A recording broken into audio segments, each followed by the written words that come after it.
नेपालको 1950 को ट्रिटीलाई रिप्लेस गरौँ र बोर्डर बन्द गरौँ, म गणतन्त्रलाई मान्छु, कुनै पनि शङ्का छैन। त्यो गरेको दिन गणतन्त्र ल्यायो भने म एकदम एक्सेप्ट गर्छु। तराईलाई किन हटाउनु पर्ने त? मैले तपाईँलाई प्रतिप्रश्न गरेँ, हामीले आफूलाई चिनेकै थिएनौँ, हामीले आफूलाई राम्रोसँग चिन्न सकेको हामी स्ट्यान्ड गर्थ्यौँ होइन, चिन्न सकेको थिएनौँ, उसले हामीलाई उल्टो कोट लगाइदिएर यो त सुल्टो हो नि भनेर भन्यो, हामीले त्यसलाई सुल्टै मान्यौँ। सौरभको पुस्तक असङ्गतिको विमोचन पूर्व हामी कुराकानी गर्न गइरहेका छौँ। तपाईँहरूलाई थाहा नै छ, सौरभ चल्तीको धारभन्दा अलिकति पृथक ढङ्गले आफूलाई लेख्न, विचारहरू प्रवाह गर्न रुचाउने लेखक हुनुहुन्छ। उहाँको विचार पद्धति अनि त्यसलाई प्रकट गर्ने प्रस्तुतिको आफ्नै खालको शैली छ। कतिपय मान्छेले उहाँको लेखाइलाई कङ्गारू फ्राई खालको लेखाइ पनि भन्छन्। एउटा प्रसङ्गबाट अर्को प्रसङ्गमा जाँदाखेरि अचानक कसरी त्यसलाई सन्दर्भ जोड्नु भएको हो भन्ने अर्थमा उहाँहरूले सोधेको अथवा बुझेको देखिन्छ। तर सौरभ लामो समयदेखि आफ्नो यही शैलीलाई निरन्तरता दिएर लेखिराख्नु भएको लेखक हुनुहुन्छ र आफ्नो विचार पद्धतिको निरन्तरताको लागि पनि उहाँ चर्चित हुनुहुन्छ र अलिकति क्लिष्ट दुर्व मानिए पनि उहाँका एकदम समर्थक र पक्का आलोचकहरूको सङ्ख्या पाउन गाह्रो छैन। उहाँ सौरभसँग हामी यो पुस्तकको बारेमा अलिकति चर्चा गर्नेछौँ। असङ्गति, उहाँले पछिल्लो समयमा असहमति भन्ने पुस्तक श्रृङ्खला चलाइराख्नु भएको छ र यो पुस्तक असङ्गति चाहिँ त्यसको दोस्रो श्रृङ्खला हो। उहाँको प्लान हामीले थाहा पाएअनुसार 5वटा सिरिज लेख्नेछ। हामी सौरभसँग यसैको बारेमा कुराकानी गर्नेछौँ। सौरभजी, स्वागत छ तपाईँलाई। धन्यवाद। किन यो असहमतिको श्रृङ्खला किन अहिले आवश्यक पर्यो? नेपालीहरूले अब नेपाललाई बिस्तारै कस्तो नेपालको रूप थियो, कस्तो ढाँचाको थियो, कस्तो स्वभावको थियो भनेर चाहिँ बिस्तारै बिर्सन थाले हुनाले सम्झाउनु पर्यो भनेर मलाई लाग्यो र म त्यसमा लागेँ। अहिले नेपालीलाई नेपाल यही सन्दर्भमा, यही इतिहासको कालखण्डमा सम्झाउनु पर्ने आवश्यकता चाहिँ किन? किनभने अहिले साँच्चै भने नेपाल देशको पहिचानमै सबैभन्दा ठुलो सङ्कट आएको मलाई लाग्छ।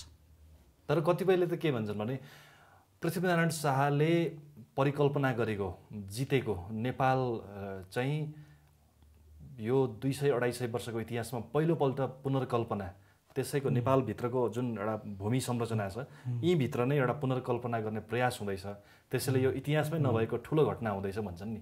परिवर्तनको नाउँमा कसैले उल्टो कोट लाएर हिँड्छ भने त्यो त परिवर्तन त हो, तर त्यसलाई एक्सेप्ट गर्ने कि नगर्ने भन्ने कुरा हुन्छ नि। मलाई अहिले जुन भइराखेको छ यो उल्टो कोट लगाउने प्रयास भइराखेको छ भन्ने लाग्छ। उल्टो कोट लगाउने प्रयास भन्नाले तपाईँले केलाई इङ्गित गर्न खोज्नुभएको? जस्तो अब नेपालको 14 अञ्चल 75 जिल्ला जुन थियो त्यो पनि धेरै सोच विचार नगरिकन त्यसै बनाइएको होइन, त्यसै जथाभावी बनाइएको होइन। त्यो प्लानिङ कमिसनका जियोग्राफरहरू सबै मान्छेहरू राखेरै गरिया हो होइन। अनि जति बेला हर्क गुरुङले 25 जिल्लामा नेपाललाई लैजाउँ भनेर भने त्यो पनि एउटा जियोग्राफरले त्यसको सोर्स अफ इन्कम के छ, त्यसको एडभान्टेज अथवा अरू किसिमका फाइदा बेफाइदा के छन्, के सम्भावना छ त्यसको विकासको, त्यो सब सोच राखेर त्यो कुरा गरेको हो होइन। तर त्यस्ता कुनै कुराहरू पनि नलिकन अहिले चाहिँ अब एउटा जे भए पनि एउटा केही कुरा गर्नु पर्यो, एउटा बनाइदिनु पर्यो भनेर बनाइएको जस्तो म बुझ्छु। तर्क गर्नेहरूले के भन्छन् भने त्यो बेला निर्णय प्रक्रियामा शासक थिए र उनको विचारलाई इन्डोर्स गर्ने विज्ञहरू थिए, तर जनता थिएन, टेक्नोक्रेटहरू मात्र थिए। त्यसैले त्यो नेपालको पुनर्संरचना गर्ने प्रक्रिया त्यो बेला पूर्ण थिएन, त्यसलाई अब पूर्णता दिनुपर्ने भयो भन्छन् नि त। टेक्नोक्रेटहरू जनता होइनन् र, टेक्नोक्रेटहरू भने त क्वालिफाइड जनता नै हो नि होइन। अनि शासकको विचार मति दृष्टिकोण होइन भन्नु था भिजन नपुग्ने हुनाले त टेक्नोक्रेट चाहिएको हो। म त जनतामध्येबाट छानिएको क्वालिफाइड अब भिजन पुर्याउन सक्ने मान्छेहरू छानेर गरे हो नि त्यो कुरा। भनेपछि अहिले तपाईँले यो असङ्गति भनेर पुस्तक जुन राख्नुभयो, अहिले पछिल्लो समयमा नेपालमा जे भइरहेको छ यसको सङ्गति मिलेन भन्न खोज्नुभएको? मैले यसमा त्यस्तो कुराहरू चाहिँ यो असङ्गतिमा अहिले कुरा उठाएको छैन। ती कुराहरू पुनर्संरचनाका कुराहरू होइन, अथवा जुन 63 को संविधानले जे जस्ता कुराहरू गर्दै ल्यायो। तर यसैको यो विचार श्रृङ्खलामा तपाईँले यस अगाडिको किताबमा लेख्नु भएको छ नि, त्यसमा मैले लेखेको छु, केही कुराहरू लेखेको छु होइन। यसमा चाहिँ नेपाली अहिले सुरुको जुन 2टा आर्टिकल छ, एउटा पराधीन स्वतन्त्र र गैर आर्थिक दरिद्रता भन्ने, त्यो चाहिँ नेपालको सामाजिक धरातल जुन सामाजिक मनोविज्ञान अथवा जुन प्रवृत्ति छ त्यो कुरालाई लिएर लेखिएको छ। त्यस कारण त्यो अहिलेको राजनीतिसँग त्यति सरोकार राख्छ जस्तो मलाई अलिकति लाग्दैन। अघि तपाईँले भन्नुभयो यो नेपालीपनको पुनर्जागरण भनौँ न त्यसलाई, होइन?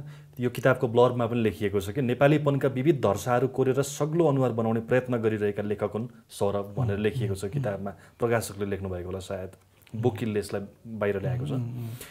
यो विविध धर्साहरू भएको एउटा देश, एउटा समष्टि, होइन, त्यसलाई एउटा अनुहार, एउटा वाननेसमा, एउटा युनिटरी फर्मुलामा किन बुझ्नु पर्यो? यसलाई विविध रूपमै रहन दिए हुँदैन र? होइन, तपाईँले सुनेर मैले कुरा बुझ्ने, होइन, भित्रबाट कुरा बुझ्ने अलिकति कुरा फरक पर्छ जस्तो लाग्छ। जस्तो कि मैले चाहिँ एउटा अनुहारलाई त विभिन्न धर्सोहरू चाहिन्छ नि। एउटै धर्सोले त अनुहार बन्दैन, त्यो मात्रै खोजेको होइन। त्यसलाई त्यस कारण त्यसरी नै बुझ्दिउँ भन्ने मलाई लाग्छ। त्यो एउटै अनुहार बनाउन खोजेको भन्ने होइन। अब अनुहारको फ्यासेट्स हुन्छ नि, त्यो फ्यासेट्स मात्रै डेभलप गर्न खोजिरहेको। त्यसो गर्दाखेरि अहिले पछिल्लो यो नेपालीपनको बारेमा परिभाषा गर्ने प्रक्रियामा कहाँनिर त्रुटि भएको छ? त्यसो भए अहिलेको राजनीतिक प्रक्रियामा खास गरी त्यसलाई राजनीतिले निर्देशित गरेको देखिन्छ, होइन? नेपाललाई बुझ्ने बारेमा कतिपय बुद्धिजीवीहरूले लेखिरहेको पाउँछौँ, कतिपय मानिसहरूले चर्चा परिचर्चा गरेको सुनिन्छ। तर ती चर्चा परिचर्चालाई कहीँ न कहीँ पछाडि एउटा राजनीतिक न्यारेटिभले नै निर्देशित गरेको त देखिन्छ नि त। होइन, अब एउटा चाहिँ गाइडेड न्यारेटिभ्स हो, होइन, यस्तै गर्दा ठिक हुन्छ भन्ने। गाइडेड न्यारेटिभ्सलाई चाहिँ नेगेट गर्नुपर्छ, आफैबाट उठेको भए केही प्रब्लम थिएन, होइन। तर त्यस्तो भएको हुनाले त्यसलाई नेगेट गर्नुपर्छ भन्ने मलाई लाग्छ र त्यसमा म समस्या देख्छु। तर बाहिरबाट आएका विचारहरू पनि यति ग्राह्य खालका छन् भने लिनुमा समस्या छ र? जस्तो साइन्स एन्ड टेक्नोलोजीमा केही पनि समस्या छैन, अघि।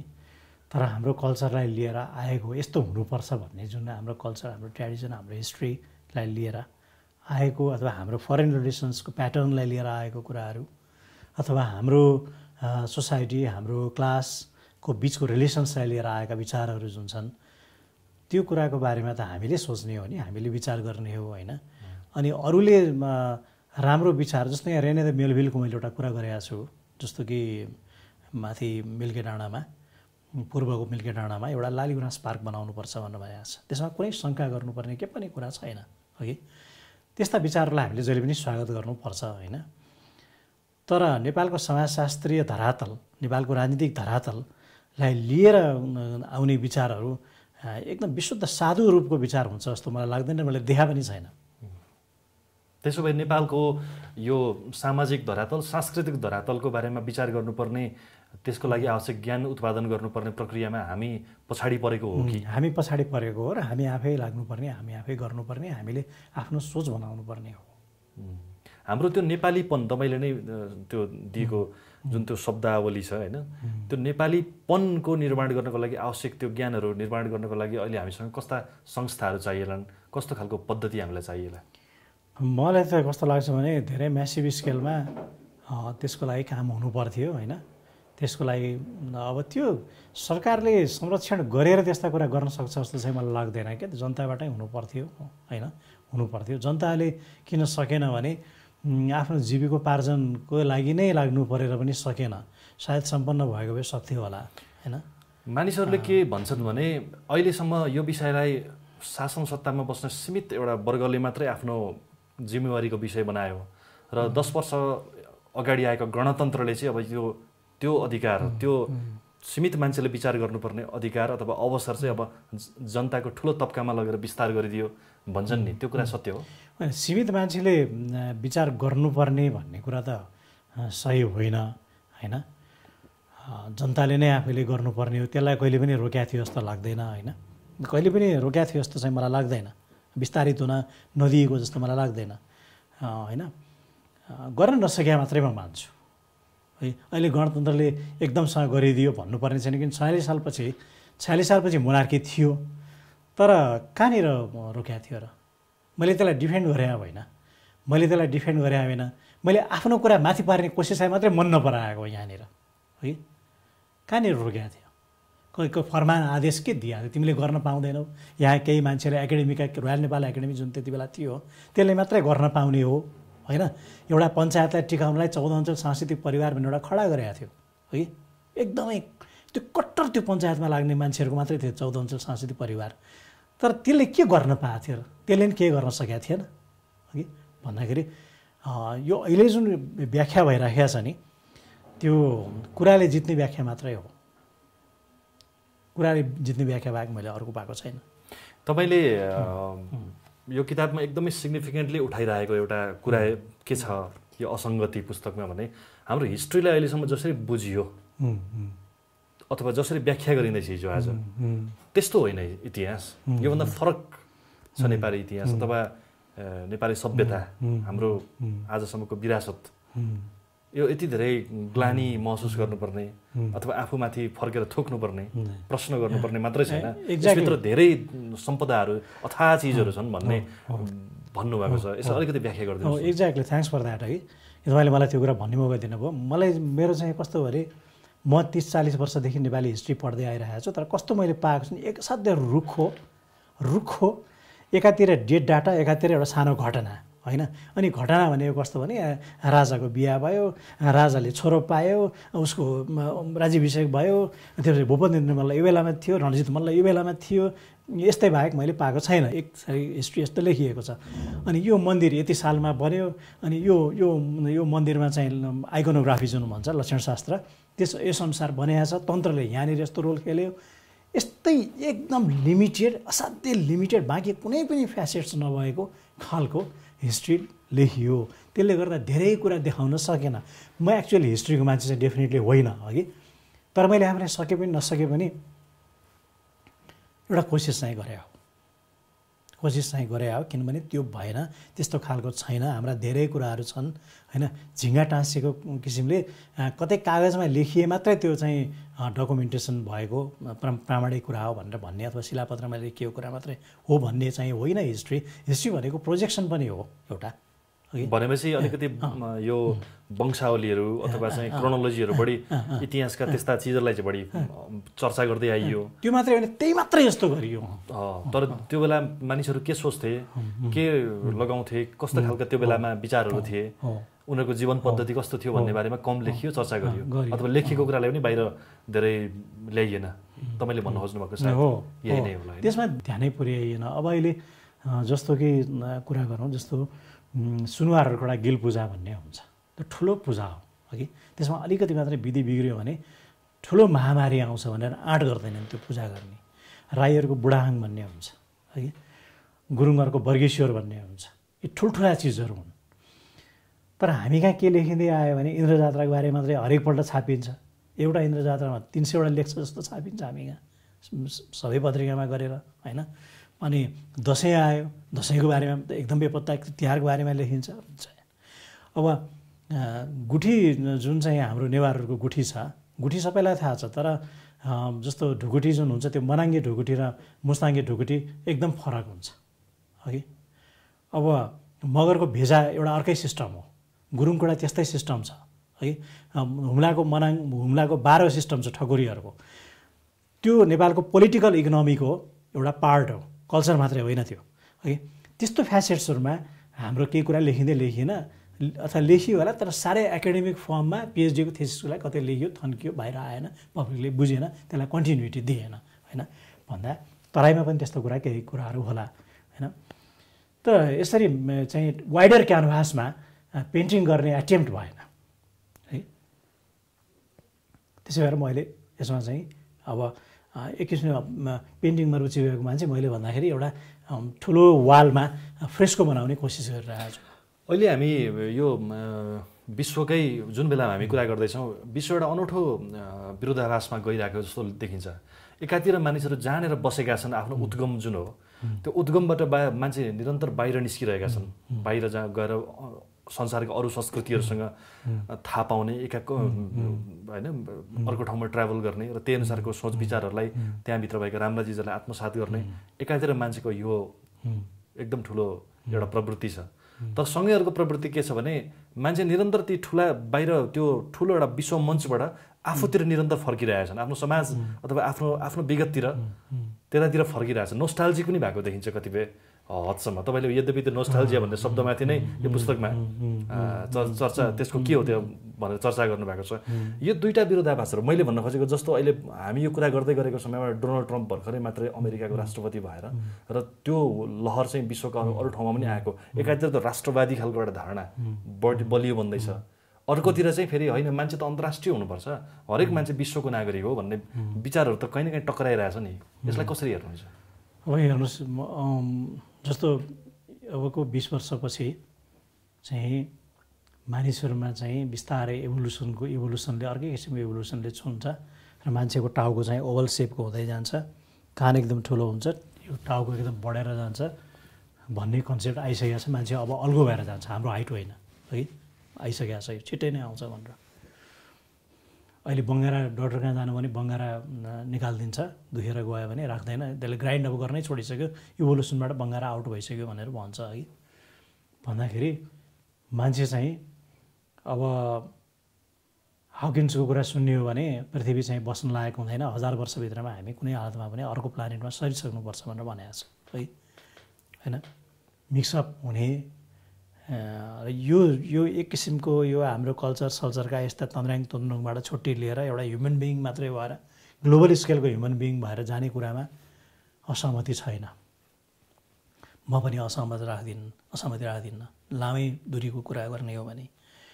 तर अहिले हामी कहाँ भइरहेको के हो भने कम्प्लिटली वेस्टर्नाइज भएपछि मात्रै, वेस्टर्न आइडिया लिएपछि मात्रै होइन, स्टेटको बारेमा, स्टेटको रिफर्मेसनको बारेमा, त्यसको प्रगतिको बारेमा, त्यसको अरू देशहरूको रिलेसन्सको बारेमा आदि चाहिँ उनीहरूको आइडिया लिए मात्रै हामी चाहिँ सभ्य होइन सुखी हुन्छौँ भन्ने जुन छ नि, त्यो चाहिँ जबसम्म उनीहरूले पनि त्यही नेचर लिइरहन्छन् तबसम्म हामीले पनि लिनुपर्छ भन्ने मेरो मान्यता हो।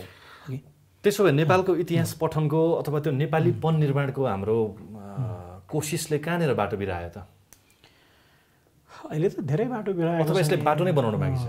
बाटो बिरायो भने बनाउनु पनि बाँकी छ, बनाउन सक्ला नसक्ला अन्यल छ होइन। तर बनाउने कोसिस गर्नुपर्छ, बन्ला नबन्ला कि बनाउने कोसिस गर्नुपर्छ भन्ने मलाई लाग्छ। इम्पोज त कसरी गर्न सकिन्छ र कुनै आइडिया सकिँदैन। कतिपयले के भन्छन् भने तपाईँ इतिहासतिर मात्रै होइन कि इतिहासका जे जति सग्ला या कुरूप पक्षहरू हुन् त्यो पक्षलाई पनि तपाईँ जस्ताको जस्तै ग्रहण गर्न चाहनुहुन्छ। त्यसो भन्नेले के आरोप लगाउँछ भने तपाईँ चाहिँ अब नेपाली जनताले सङ्घर्ष गरेर लडाइँ गरेर गणतन्त्र ल्याएका हुन्, त्यो गणतन्त्रको तपाईँ विरोध गर्नुहुन्छ भन्छन् नि, त्यो कुरा सत्य हो? अब गणतन्त्रको विरोध पनि गर्दिनँ, म समर्थन पनि गर्दिनँ। म चाहिँ न्युट्रल होइन, तटस्थ होइन है, म त्यसमा ऱ्यासनालिटी खोज्छु। हामीलाई गणतन्त्रले साँच्चै नै हाम्रो स्वाभिमान, हाम्रो सम्पन्नता, हाम्रो राष्ट्रिय उडानलाई जोगाउँछ भने हामी जानु पनि पर्छ। र म गणतन्त्रको किन विरोध गरौँ? किनभने मेरो छोरानाति पनि त भोलि यो देशको हेड अफ स्टेट हुन्छ नि त, होइन? राजतन्त्र भएको अवस्थामा त सम्भव छैन। त्यो प्रत्याभूति व्यवस्थाले गर्छ होइन, यो त प्रत्याभूति व्यवस्थाले गर्छ होइन। कन्टिन्युटी त जुन डाइनास्टीले देश बनाए त्यसैको मात्रै कन्टिन्युटी छ नि राजतन्त्रमा त, होइन? म यसको किन विरोध गर्नु? म त खोलेरै स्वागत गर्ने हो नि। तर यसले मेरा छोरानाति हुन्जेलसम्म देशको सार्वभौमसत्ता राखिदिएला, त्यही पनि राखिदिएला, मै पनि रहँला भन्ने मेरो मनमा चिन्ता छ डेफिनेटली, होइन? गणतन्त्र ल्याउनको लागि त्यतिका मान्छेहरूले आफ्नो ज्यान उत्सर्ग गरे, हिंसात्मक र शान्तिपूर्ण दुवै खाले सङ्घर्षहरू नेपालमा चले, त्यसबाट संविधान सभा बन्यो, त्यसले निर्णय गरेर चाहिँ जनताका प्रतिनिधिहरूले 2/3 भन्दा बेसी मतले चाहिँ नेपाल गणतन्त्रमा घोषणा गरे। तपाईँले जुन एउटा ऱ्यासनल कुरा गर्नुभयो, ऱ्यासनल मै एउटा प्रश्न गर्ने खालको गर्नुभयो नि, त्यो उनीहरूले नेपालको अस्तित्व नै खतरामा पर्ने निर्णय लिए होला नि त? होइन, जनता त हेर्नुहोस्, जनतामा म आफै पर्छु कि जनता त गणेश मानले जनता भनेको भेडो भनेको छ। म त्यसलाई असाध्यै, त्यो शब्दलाई असाध्यै टिप्छु, असाध्यै मान्छु है। बाढीमा बगेर जाने माछा जस्तै हो जनता भने है। जनता भने जे वेभ चलेर जान्छ त्यसैमा भएर जान्छ है जनताले त्यो त हुइयामा चल्ने चिज हो होइन। यी सबै कुरा हामीले किनभने केही मान्छेले नेपालको हिस्ट्री, नेपालको जोग्राफी, नेपालको कल्चर, नेपालको रिलेसन्स, फरेन रिलेसन्स होइन, नेपालको पोजिसन यो सबै पढेर आएको हुनाले यो कुरा अलिकति गलत भयो है भनेको हो। आम जनतालाई त यो सबै ब्याकग्राउन्ड थाहा छैन नि, थाहा छैन। एउटै कुरा छ, केही एउटा फ्यामिलीले गरे पनि हो, गरे होइन म भन्दिनँ, फ्यामिलीले पुरा कन्ट्रीभरि हेजेमोनी चलायो, जमिनदारी गर्यो होइन, भएको सबै पैसा सोर्यो, आफैले मात्रै चयन गर्यो होइन। 7 सालमा राणाहरू गएपछि पनि नेपालीहरूको विकास भएन, नेपालीहरूको क्वालिटी एजुकेसनमा पहुँच भएन है, खाने राम्रो क्वालिटी फुड्समा पहुँच भएन, ट्रान्सपोर्टेसनमा पहुँच भएन, हेल्थ सर्भिसेसमा पहुँच भएन भने त्यही कुरालाई मात्रै सोचियो, त्यही कुरा सोचेर यो गइदियो भने हामीलाई आनन्द हुन्छ। तर त्यो जाँदाखेरि कसले त्यसलाई रिप्लेस गर्यो भन्दाखेरि त्यसले कसले रिप्लेस गर्यो भन्दा नेपालीले प्रपर नेपालीले रिप्लेस गर्ने भन्दा पनि नेपालीको मुकुण्डोमा विदेशी इन्ट्रेस्टहरूले रिप्लेस गरिदियो होइन। विदेशी चाहनामा गणतन्त्र आयो, विदेशी चाहनामा आयो है, चाहनामा आयो त्यो कुरा। हामीले आफैले हटाउन सकेको भए चाहिँ त्यो असाध्यै राम्रो हुन्थ्यो, त्यसमा शङ्कै छैन है। त्यतिखेरको 7 पार्टीहरू काङ्ग्रेस, एमाले, अहिलेको त्यसभित्रका ठुला पार्टीहरू, अनि त्यस बेलाको विद्रोही माओवादी, यी त नेपालीहरू थिए नि होइन र? हो, त्यही त। उनीहरूले 12 बुँदे समझदारी गरेर त्यसको मार्गचित्रमा गणतन्त्र आएको होइन। त्यही त 12 बुँदे समझदारी त कहाँ भयो? 12 बुँदे समझदारी त दिल्लीमा भयो नि। दिल्लीमा भए पनि त्यो सहमतिमा सही धस्काउनेहरू त नेपाली थिए नि होइन? हो, त्यही त। अब नेपाली, त्यही त मैले अगाडि भने नि, नेपाली अनुहार थियो होइन, नेपाली अनुहार थियो। 12 बुँदे सहमति हामीले गराइदियौँ भनेर प्रणब मुखर्जी इन्डियाको राष्ट्रपतिले भनेपछि त्यो सिद्धियो नि, यो यसमा बोल्नै परेन अब होइन, कसले गरायो भनेर। तर प्रणब मुखर्जी त्यहाँको सम्मानित राष्ट्रपतिले त्यो कुरा बोल्दा बोल्दै पनि त्यहीँका कतिपय नेताले होइन हामीले वातावरण बनाइदिएको, किनकि त्यो बेला माओवादी आतङ्कवादी घोषणा भएर नेपालमा चाहिँ अरू नेताहरूसँग सहज ढङ्गले भेट्न सक्ने अवस्थामा थिएन, त्यसैले हामीले एउटा वातावरण बनाइदिएको भन्नुहुन्छ नि त उहाँहरूले। त्यो त डिप्लोमेसीमा हुन्छ, तर विवेक शाहले चक्रातामा माओवादीलाई ट्रेनिङ दिइरहेको थियो होइन। यो कुरा मैले उठाएपछि मैले दरबार छोड्नु पर्यो भनेर लेखिदिएपछि र त्यसको खण्डन नभएपछि होइन, कसले गरायो, वातावरण कसले बनाइदियो भने पनि होइन। यो मामलामा एउटा पक्ष मात्रै छैन, हेर्नुहोस् है, एउटा पक्ष मात्रै छैन।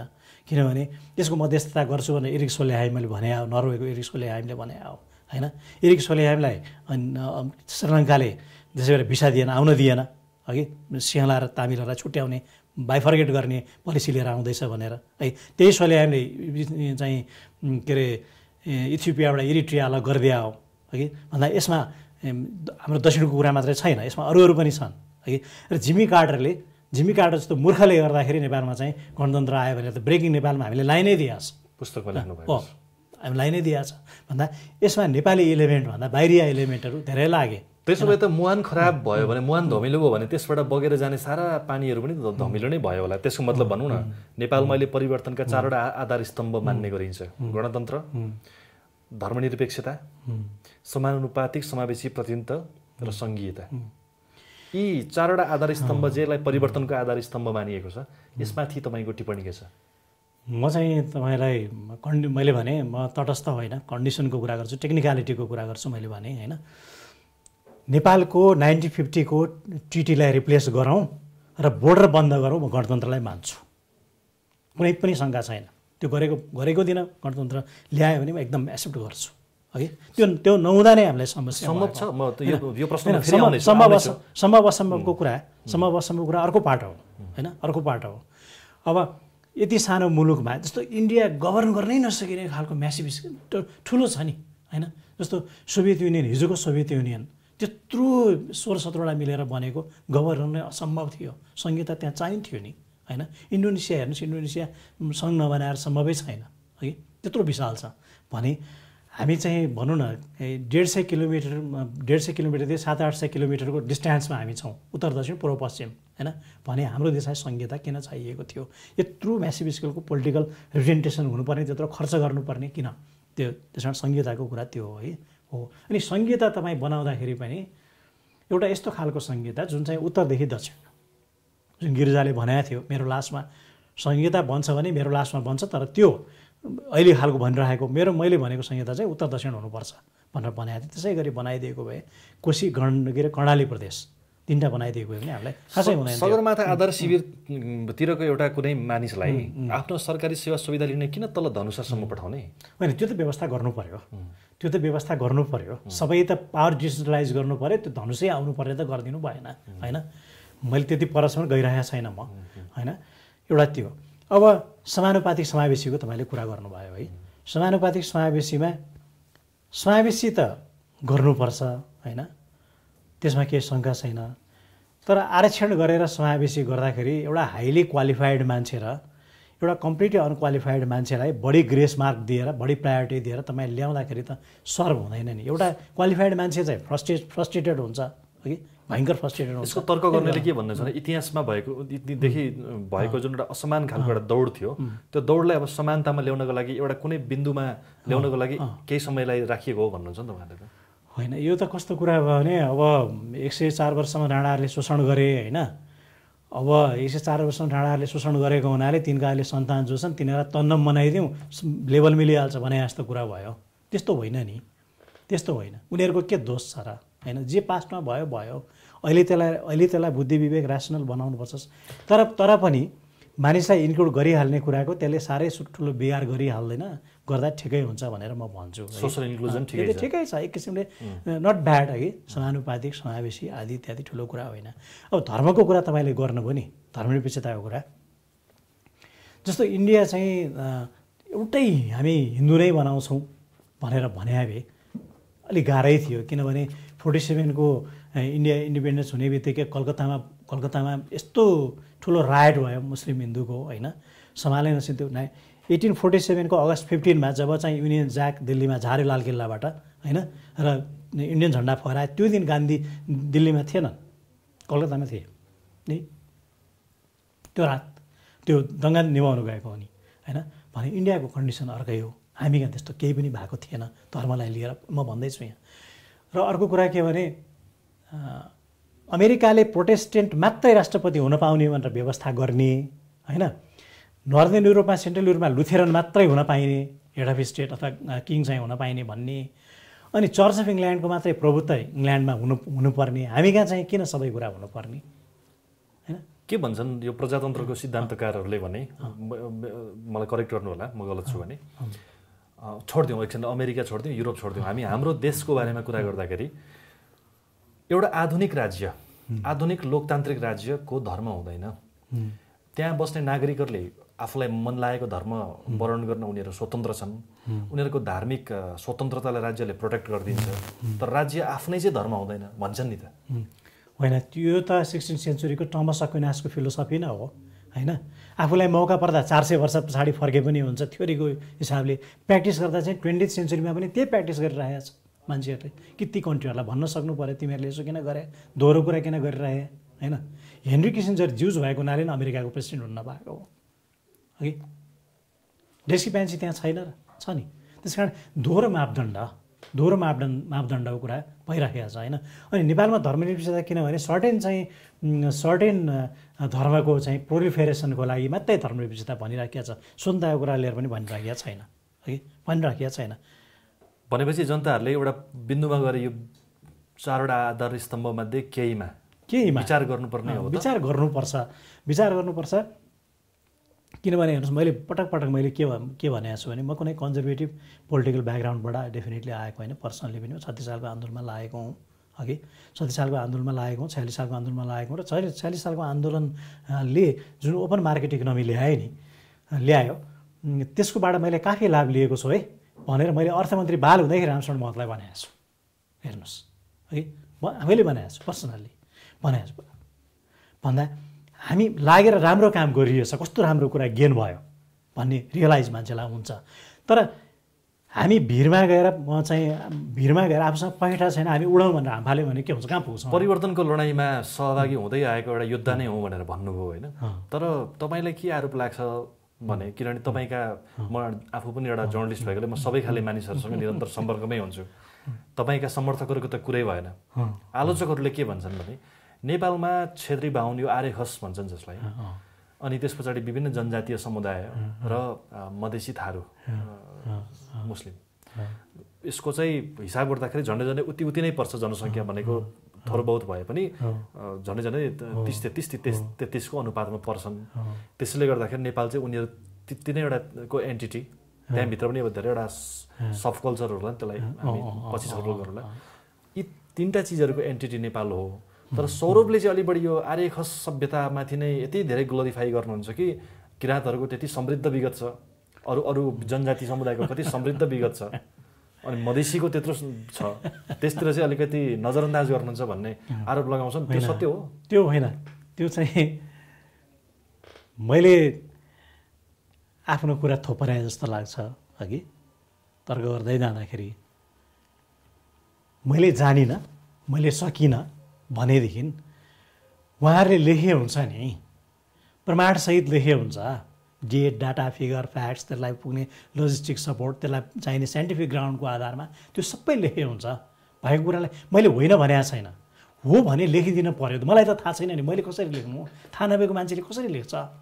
होइन, मैले थाहा भएको कुरा यसमा लेखेँ। मैले साँच्चै मैले त्यस्तो इन्फर्मेसन मैले पाएको भए, डेटा पाएको भए मैले लेख्थेँ यसमा। मलाई इन्क्लुड गर्ने के गाह्रो छ? म बिचैमा उ गरेँ, तपाईँले फेरि अर्को त्यो अघिकै प्रश्नमा होला। तर एउटा कुरा त भन्छन् फेरि, यति धेरै ऐतिहासिक कुराहरू, कतिपय पौराणिक कुराहरू, कतिपय त्यस्ता सन्दर्भहरू राख्नुहुन्छ, त्यसको सन्दर्भ सामग्री पनि दिनुभएको भए त्यसको प्रामाणिकतामा विश्वास गर्न हुन्थ्यो। उहाँले त आफै सोचेर लेख्ने हो कि जस्तो भनेर कतिपयले त त्यस्तो पनि सोच्छन् नि। त्यो चाहिँ कस्तो विचार? त्यसमा यस्तो छ, त्यसमा रेफरेन्स दिएको छैन, उहाँले हेर्नु पऱ्यो नि, किताब नपढिकन भन्न पाइएन। त्यसमा रेफरेन्स मैले सक्दो मात्रामा दिएको छु कि मैले एउटा कुरा के गरेको छु भने एकदम डिटेलमा बुझ्ने गरेर त्यसमा ब्राकेटमा रेफरेन्स राखिदिएको छैन। त्यो चाहिँ मलाई प्रब्लम के भएको भने म स्पष्टै भन्छु, यो युनिभर्सिटीमा थेसिस लेख्नेहरूले मलाई एकदम दुःख दिइरहेका छन्। त्यो के भने तपाईँले चाहिँ त्यो खुलाइदिनु पऱ्यो, किनभने उनीहरूले चाहिँ किताब नपढिकन पिकअप गरेर आफ्नो थेसिस बनाइदिने। त्यो थेसिस बनाउने मान्छेलाई सघाउने किसिमले चाहिँ मैले नलेखेकै हो। कसैले मलाई पर्सनली सोध्छ होइन, यो कुन किताब हो, कुन पेज हो भनेर भन्छ भने जेन्युन मान्छेहरू बताइदिन्छु, म बताइदिन्छु। अब अघिकै प्रश्नमा जाउँ। ठिक छ, तपाईँ आर्य खस आफूलाई जे कुरा बढी थाहा छ त्यो बारेमा, यद्यपि तपाईँले जनजातीय विषयमा लेख्नु भएको छ, त्यो मैले पनि पढेको छु, आफूले बुझेका कुराहरूमा। अघि नै पनि त्यो सुनुवारहरूको संस्कृतिको बारेमा तपाईँ कुरा गर्दै हुनुहुन्थ्यो। अहिले पछिल्लो 10 वर्षमा चाहिँ नेपालमा विभिन्न खाले असन्तुष्टिहरू छन्। त्यसलाई कसैले जातीय रूपमा भन्छन्, कसैले लिङ्गको आधारमा भन्छन्, अनेक ढङ्गले त्यसलाई व्याख्या गरिन्छ। र राजनीतिक हिसाबले आफ्नो असन्तुष्टिहरूलाई आफ्नो भाषामा भन्न सक्ने हैसियत चाहिँ बिचमा मधेसले बनायो भन्ने एउटा न्यारेटिभ छ यो बिचमा आएको। यो जुन बेला हामीले कुरा गर्दैछौँ यसको स्पेसिफिक भएर भन्दाखेरि होइन। तर तपाईँले त यो किताबको एउटा खण्डमा के लेख्दिनु भयो भने त्यो मधेस नै छैन। तपाईँले त्यसको लागि इतिहासकार बाबुराम आचार्यको झन्डै 2 पेज जति एउटा सन्दर्भलाई पनि राख्नु भएको छ होइन। छैन मधेस, सबैले म त पूर्व पहाडको मान्छे कहाँ हिँडेको भन्दाखेरि चाहिँ मधेस हिँडेको भनेर मान्छेको बोलीचालीमा मधेस छ। अब मैले जब त्यो लेखेँ, मैले आफ्नो सुरले लेखेँ होइन, अनि त्यसको केही पछि मैले बाबुराम आचार्यको त्यो एसे पढ्न पाएँ। मैले पढाएको थिएँ र बाबुराम आचार्यलाई, त उहाँले पनि त्यो कुरा लेखिदिनु भएको छ अघि 14 सालमा। 14 साल म जन्मेकै थिइनँ, होइन 14 सालमा म जन्मेकै थिइनँ। मभन्दा अगाडि नै त्यो कुरा भइसकेको रहेछ भन्दा यो त अगाडि भनिसकेको रहेछ, म गलत त रहेनछु नि त भन्ने मलाई लाग्यो है। मधेस हामी कहाँ छैन। अनि अब सिक्स्थ सेन्सले मलाई भने हो कि सिक्स्थ सेन्सले भने हो, आजसम्म मैले लेखेकोमा कहिले पनि मधेस भनेर मेरो आर्टिकल यो 25 वर्षको मेरो केरियरमा मैले मधेस भन्ने वर्ड कहिले पनि मेरो प्रिन्ट मेरो उसमा लेखाएको चाहिँ मैले तराई नै लेखाएको छु। दर्शकवृन्दलाई जानकारी दिउँ, यो किताबमा एउटा परिचय खोसेको कसले भन्ने एउटा खण्ड छ। त्यसमा उहाँले चाहिँ त्यो बाबुराम आचार्यको सन्दर्भ यो किताबमै उल्लेख गर्नुभएको छ। र त्यसको अन्तिम 2 लाइन म यहाँ पढेर सुनाउँछु। गङ्गा र यमुनाको मैदानमा रहेको मध्यदेशको छोटकरी रूप मधेसले काठमाडौँ उपत्यकामा आएर अझै पनि घर जमाइरहनु अनुचित घटना छ। यसैले नेपालको भूमि व्यवस्थाको श्रेष्ठताबाट जतिसक्दो चाँडो मधेस शब्दलाई हटाउनु अत्यावश्यक देखिन्छ भनेर उहाँले 14 सालमा बाबुराम आचार्यले लेख्नुभएको रहेछ। र त्यसलाई भोट मधेस नेपाल भन्ने पुस्तक बाबुराम आचार्य स्मृति ग्रन्थभित्रको भोट मधेस नेपाल खण्डभित्रबाट उहाँले त्यसलाई उद्धृत गर्नुभएको छ। बोलीचालीमा जनताले आफ्नो जिन्दगीमा प्रयोग गरिरहेको चिजलाई अब श्रेष्ठताबाट किन हटाउनु पर्ने?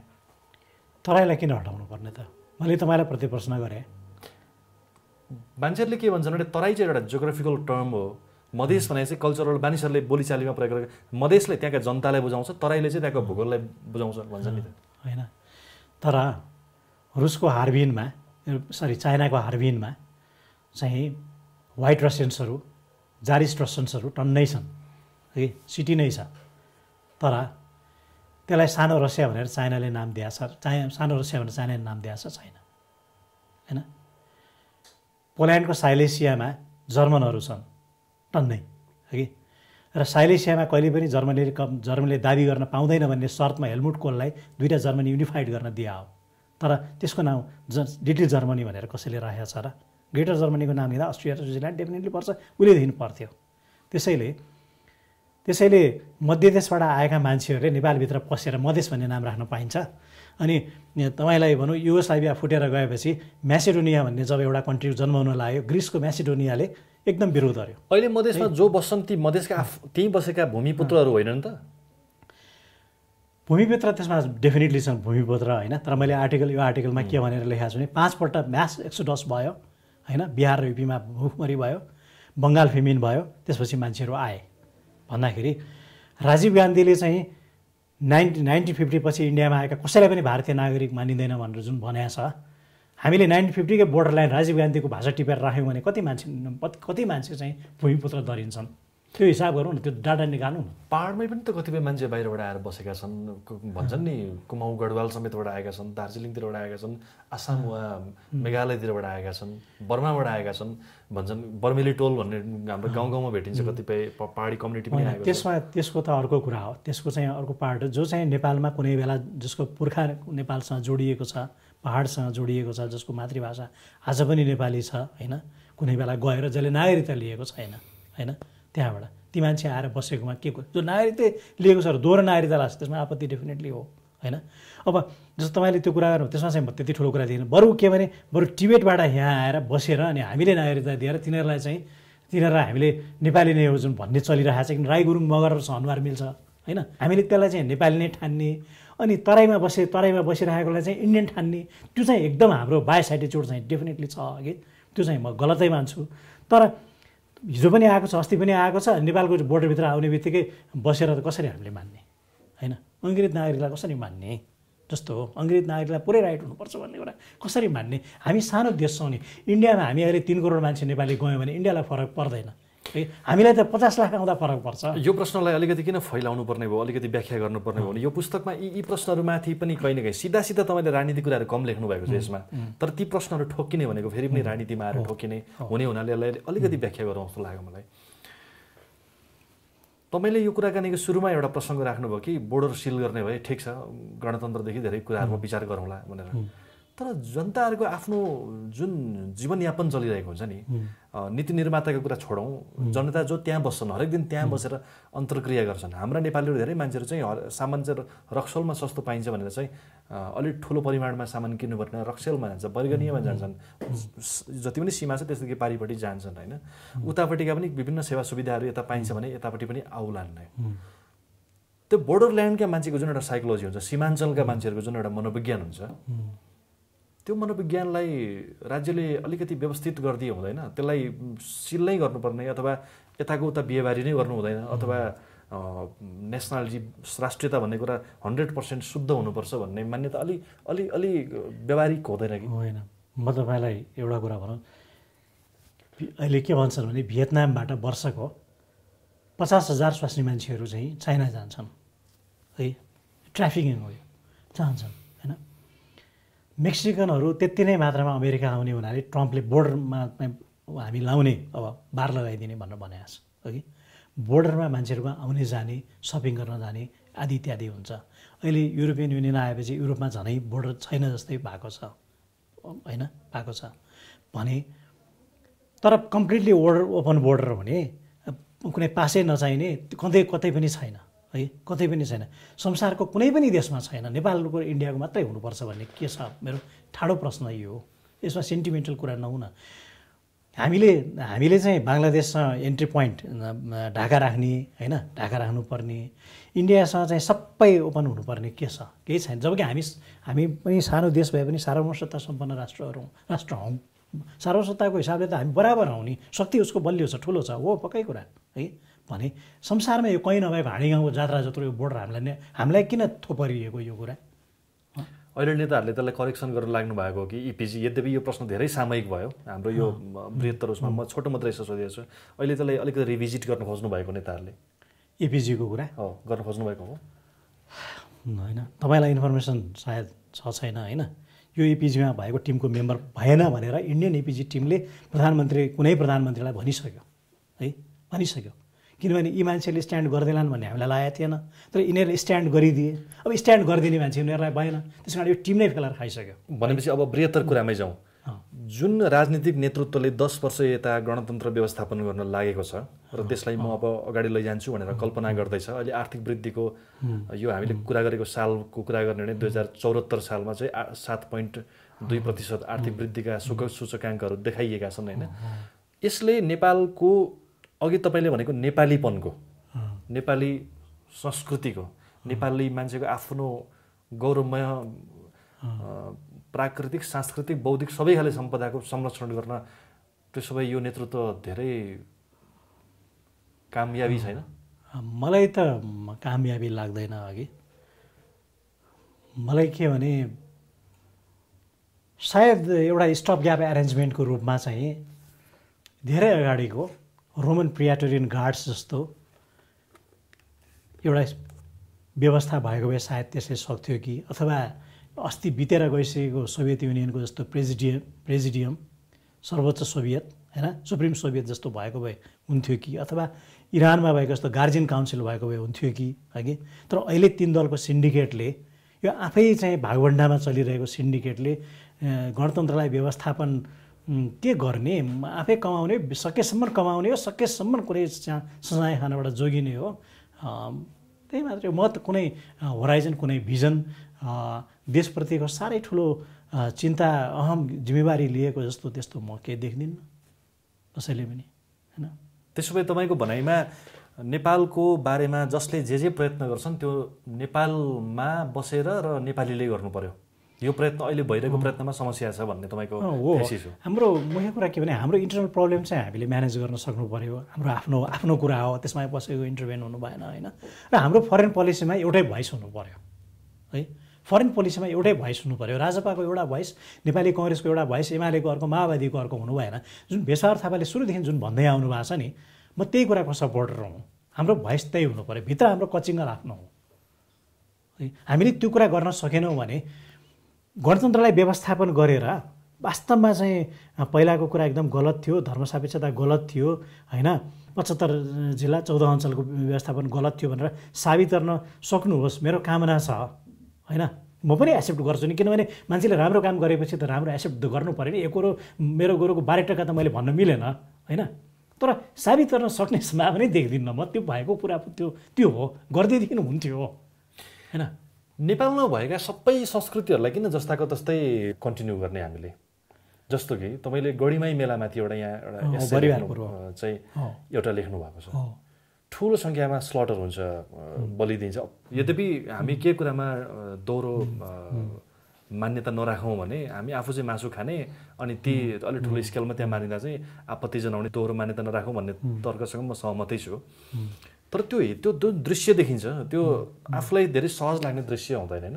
तर नेपालीपनलाई प्रिजर्भ गर्ने कुरामा हो त्यस्तो चिजहरूलाई त अलिकति सोच विचार गर्नुपर्ने। तपाईँले भनेको कुरासँग धेरै अर्थमा सहमत छु। हेर्नुहोस् है, जस्तो यहाँ एउटा नवलमा राँगोको चाहिँ घुँडा फर्काउँछन् होइन, त्यसले जति रुन्छ दुखेर आँखाबाट आँसु झार्छ उति चाहिँ पानी पर्छ भन्ने विश्वास छ अघि। त्यो असाध्यै गलत चिज हो, तर त्यसलाई राजनीतिक पुट कुनै अभिष्ट राखेर भन्न चाहिँ भएन। मेरो विरोध त्यो हो। त्यो वैष्णवहरूले नकाटु, नहानु, यो जीव हत्या गरेर चाहिँ शान्ति हुँदैन, यसले चाहिँ दिँदैन जुन भन्छन् त्योसँग म धेरै हदसम्म सहमत छु। मलाई इन्टरभेन्सन मन परिरहेको छैन क्या। अहिलेको समयमा त संसारैभरि मानव अधिकारको कुरामा पशु अधिकारै भयो, यो इन्भाइरोमेन्टको विषयमा अहिले त्यो पेरिस अकर्डमा युएसले सिग्नेचर गर्दिएन भनेर त्यत्रो विरोध भयो। होइन, हाम्रो कुरा हो नि, तिमीहरूले किन यसमा चासो राख्ने भनेर युएसले भने पनि यो एउटा विश्वसँग जोडिएको कुरा हो भनेर भन्छन् भने चाहिँ यो संसारै अहिले चाहिँ सोभरेन्टी नै एक आपसमा सेयर गर्ने समय आयो भन्छ नि त। सोभरेन्टीको पुरानो भूगोलमा आधारित परिभाषा मात्रै गरेर सम्भव हुँदैन, त्यसैले विश्वको हरेक कुनाको बारेमा हरेक कुनाले चिन्ता राख्न पाउने अधिकार छ भन्छन् नि त। फेरि अमेरिकामा कालेहरूमाथि भइरहेको व्यवहारमाथि हामीले चिन्ता राख्ने अधिकार छ कि छैन है? छ कि छैन? तास्मानियनहरूलाई चाहिँ गोराहरूले गोली हानेर सबै सिध्याइदिएको, मारिदिएको जुन दरबार हाई स्कुलमा कुनै बेला पढाइ हुन्थ्यो, टेक्स्ट बुकमा थियो, त्यो कुरा उठाउने हामीलाई अधिकार छ कि छैन? र बिफर चाहिँ फैलाएर एजटेक सिभिलाइजेसन र माया सिभिलाइजेसनलाई सिद्ध्याएकोमा बोल्ने हामीलाई अधिकार छ कि छैन भने हामीले बोल्न पाउने कि बोल्न नपाउने, युएनमा गएर बोल्न पाउने कि नपाउने हो। त्यस कारण सोभरिनिटी चाहिँ आफूले अरूको सोभरिनिटीमा कोलोनाइज गर्दाखेरि चाहिँ हुने, हामीले बोल्दाखेरि नहुने भन्ने कुरा चाहिँ डबल स्ट्यान्डर्ड हो, डबल स्पिक हो होइन।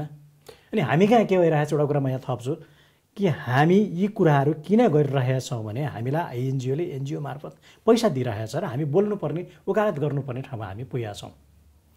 हामीले उल्टो कोट लगाउन सिकेको चाहिँ यिनै कारणहरूले हो। त्यसो भए नेपालीपनलाई पुनर्कल्पना गर्ने नाममा, पुनर्परिभाषा गर्ने नाममा जे गरिरहेछौँ यो चाहिँ उल्टो कोटै लगाएको हामीले यस्तो हो, हामीले आफूलाई चिनेकै थिएनौँ। हामीले आफूलाई राम्रोसँग चिन्न सकेको भए हामी स्ट्यान्ड गर्थ्यौँ होइन। चिन्न सकेको थिएनौँ, उसले हामीलाई उल्टो कोट लगाइदिएर यो त सुल्टो हो नि भनेर भन्यो, हामीले त्यसलाई सुल्टै मान्यौँ कि समस्या त्यहीँ नै हो। अब हामीले आफ्नो प्रयत्नले नेपालीहरूले माथि हिमालमा बसेको नेपाली होस्, पहाडको नेपाली होस्, चुरेको नेपाली होस् या तराईको नेपाली होस्, मधेसको नेपाली होस्, यद्यपि तपाईँले नै यो जो जहाँसुकै बसेको नेपाली यो देशको चौहद्दीमा बसेर आफ्नो व्यक्तिगत पारिवारिक सामाजिक सबै खाले लाभहरू अवसरहरू प्राप्त गर्नको लागि लागिरहेको नेपालीले त्यो सबै हिसाबले म नेपाली हुँ भनेर समान ढङ्गले गौरव गर्ने पाउने र नेपालभित्रका यी सम्पदाहरूलाई चाहिँ संरक्षण गरेर अगाडि बढ्नुपर्छ भनेर चाहिँ सबैले समान ढङ्गले सोच्ने कोसिसमा राज्यले कहीँ न कहीँ कसैलाई अलि बढी महत्त्व दिएको जस्तो, कसैलाई अलिक नदिएको जस्तो छ। राज्य प्रणालीमा अहिले पनि समस्या छ भनेर त अहिले पनि भन्नु त भनिएकै छ। अब यस्तो हो हेर्नुहोस् है, त्यस्तो अब मैले भन्दाखेरि उही एक हो र आफ्नै खस प्रभुत्ववादी, उही बाहुनवादी, उही पहाडी खस महन्त ठाकुरले भने जस्तो पहाडी बाहुनवादी कुरा आयो भन्ने कुरा हुन्छ होइन भने जस्तो। महेन्द्रीय राष्ट्रवादी महेन्द्रीय राष्ट्रवादी त म बिल्कुल एक्सेप्ट गर्दिनँ, किनभने त्यो इन्डियन दिल्लीको भर्सन बोले हो। महेन्द्रले नेपालको आइडेन्टिटी मेन्टेन गर्न निकै कोसिस गर्यो। महेन्द्रलाई होम पोलिसीमा महेन्द्र फेल खाएको हो कि, तर फरेन पोलिसीमा सफल हो। त्यो कुरा उसले चित्त बुझेन, उसले त्यो तराईका मान्छेको मुखमा हालिदियो, त्यो बोली हालिदियो है। त्यो त म एक्सेप्ट गर्दिनँ। किन पहाडको मान्छे गएर तराईमा बस्नु हुँदैन भन्ने के छ? हामीले तराईको मान्छेलाई गएर पहाडमा बस्न अनुपातमा तराईमा बस्न भनेको छैन र पहाडका मान्छे तराईमा गएर बसे तराईका मान्छेहरू पनि त पहाडमा आएर बस्न सजिलो गरी ठुलो उसमा बस्न सकेको भए हुन्थ्यो। त्यो के परिस्थिति देखिएन नि। पहाडका मान्छेहरूले तराईबाट प्रतिनिधि भएर जितेर आउन सक्ने स्थिति भने तराईको मान्छेले पहाडबाट चुनाव जितेर आउन सक्ने स्थिति त बनेन नि। होइन ल ठिक छ, एकछिन मानु पहाडका मान्छेले गर्दैनन् होइन, तर तराईका मान्छे गएर एउटा गाउँै बसालेर बसायो भने त पहाडको ठाउँमा, पाल्पामा एउटा गाउँ, भोजपुरमा एउटा गाउँ, तराईका मान्छे किन नबसिया त होइन? उनीहरूलाई त एउटा कानै छोप्नुपर्छ, जाडो भइहाल्छ। केही वर्ष अगाडि तपाईँले एउटा कार्यक्रममा भन्नुभएको थियो यो महेन्द्रीय राष्ट्रवाद भनेर चाहिँ दिनमा 20-25 पल्ट मैले सुन्ने गर्छु, तर महेन्द्रको राष्ट्रवादले चाहिँ पहाडलाई के दियो र वास्तवमा? दिन त बढी तराईलाई दियो। कसरी? तराईमा तपाईँको जब पूर्व पश्चिम राजमार्ग बन्यो त्यसपछि चाहिँ तपाईँको मलेरिया इराडिकेसन भयो अघि, औलो उन्मूलन गराइयो, डिडिटी सबै छरेर होइन गरियो, अनि बस्न लायक भयो, त्यस मान्छे मुभमेन्ट भयो, सबै कुरा मान्छेले त्यसमा बजार गुल्जार गरे। त्यो सबै गर्न त को आयो त? सीमापारीबाट मान्छेहरू आए, पहाडबाट मान्छेहरू जमिन किन्न अवश्य गएन होइन, तर तराईको मान्छेलाई पनि त्यति नै फाइदा भयो। पहाडको मान्छे त आफ्नो गाउँसाउँ सबै छोडेरै जानु पऱ्यो बिचरा है, सबै केही लाभ हुन्छ भनेर जाँदाखेरि पुरै। तराईको मान्छेलाई त त्यस्तो ठाउँै चेन्ज गर्नु पर्यो त होइन, फेसिलिटी घरमै आइपुग्यो भन्दाखेरि फाइदा त उनीहरूलाई भयो नि। अस्पतालहरू खोल्यो, स्कुल खोल्यो, कलेज खोल्यो, हाइवे भएपछि होइन। हिजो पहुँच थिएन, आज पहुँच भयो। अघि हामीले त्यो तपाईँले अन्तर्वार्ताको सुरुमा भन्नुभएको प्रसङ्ग प्लिज कोट सुल्टो लगाउने यो प्रयत्नमा सबै नेपालीहरू, सबै भूगोलको, सबै क्षेत्रको, सबै धर्म संस्कृतिको, सबै वर्गको नेपालीहरूले समान ढङ्गले सहभागी हुने प्रक्रिया निर्माण गर्न, यो ज्ञानलाई चाहिँ उत्पादन गर्ने कुरामा उनीहरू जोडिन को लागि अब के गर्न सकिन्छ? के अब हामी अगाडि जाने कसरी हो? होइन अब यसो त ताकि जोडिहालौँ, ताकि तपाईँले जुन असङ्गति भनेर देखाइराख्नु भएको छ यिनीहरूलाई बिस्तारै सङ्गतितिर फर्काउन सकियोस्। अब यो त यस्तो कि एउटा रामायणको रूपमा फर्मुला त म एउटा नागरिकसँग के हुन्छ होइन, के हुन्छ, तर कस्तो भने पहिला चाहिँ हामी नेपाली हौँ होइन, पहिला हामी नेपाली हौँ, त्यसपछि त्यसपछि म भोजपुरको मान्छे हुँ, अनि त्यसपछि राई हुँ, अनि त्यसपछि मेरो परम्परा यो हो भनेर आउनु पर्यो। पहिला म कायस्थ हुँ होइन, अनि त्यसपछि मेरो ओरिजिन चाहिँ फलान ठाउँ हो, त्यसरी सोच्नु भएन, जातको हिसाबले सोच्नु भएन अघि, त्यसरी जानु भएन। सानो सानोबाट भएन, ठुलोबाट आफूलाई सानोमा लाँदाखेरि ठिक हुन्छ, सानोबाट ठुलोमा लाँदाखेरि चाहिँ एकदम गाह्रो हुन्छ क्या। तपाईँका पाठकहरू थुप्रै छन्। Thank you. ती पाठकहरू जसले तपाईँलाई एकदम विश्वास गरेर पढ्छन्, कसैले तपाईँलाई आलोचना गर्छन् तैपनि पढ्न छोड्दैनन्, यो दुवै खाले पाठकहरूप्रति तपाईँको पक्कै आफ्नो भन्ने कुराहरू छ, के भन्नुहुन्छ उहाँहरूलाई? जो समर्थनमा हुनुहुन्छ होइन, अब उहाँहरूले पनि के भने पुरा पढेर विचार गरेर समर्थन गरिदिनुहोस् होइन।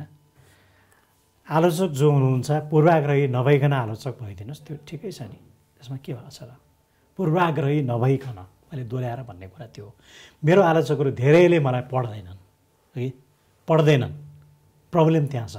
पढेर आलोचना गरिदिउन्, पढेपछि नि थाहा हुन्छ मेरो विचार के हो भन्ने है। तपाईँको यो असहमतिको श्रृङ्खला छ नि 5वटा, अब हामी के अपेक्षा गर्न सक्छौँ कि कस्ता आउनेछन् अरू 3वटा श्रृङ्खलाहरू? यो असङ्गति दोस्रो छ, करिब यस्तै एउटा अलिकति सिफ्ट त हुन्छ, खण्डपछि केही न केही कुरा सिफ्ट, अलिकति लोड बढी हुन्छ, एउटा सर्टेन विषयप्रति झुकाव चाहिँ होइन। तर मोटामोटी रूपमा चाहिँ यही नै हो, मोटामोटी रूपमा यस्तै। अब नेपालको एउटा अनुहार कोर्ने सिलसिलामा विभिन्न दर्शकहरू नै हो।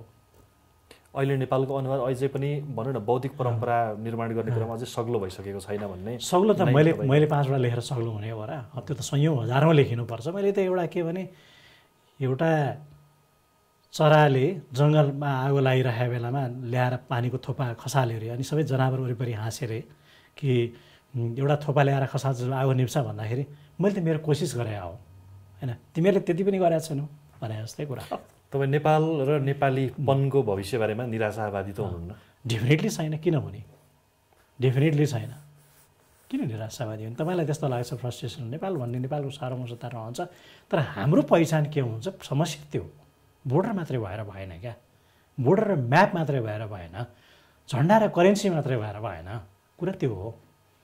हामी होमोसेपियन्स अन्तर्गत चाहिँ ए क्लासको चाहिँ वेस्टर्नहरू, बी क्लासको चाहिँ हामीहरू अल्टिमेटली हुने गोलमा गएको छ, त्यो कुरा मलाई मन परिरहेको छ, त्यही हो। हस्, धन्यवाद, थ्याङ्क यू, शुभकामना छ तपाईँ।